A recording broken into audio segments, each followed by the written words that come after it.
کہ مت مانگو کسی سے کچھ، جو کہ مانگنا اللہ سے مانگو، مانگو اللہ سے، انسانوں سے مت مانگو جو مانگنا ہے۔ حضور نے فرمایا کہ اگر جوتے باندھنے کا فیتا جو ہے وہ تمہیں چاہیے، اللہ سے مانگو۔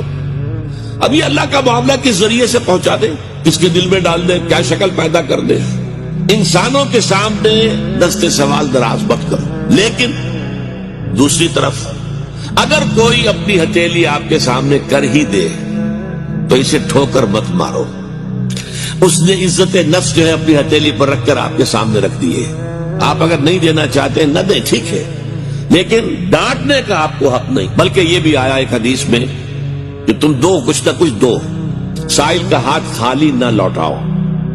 یہاں تک ایک حدیث میں الفاظ ہیں سائل کو ضرور دو، خواہ وہ گھوڑے پر سوار ہو کر تمہارے پاس آیا۔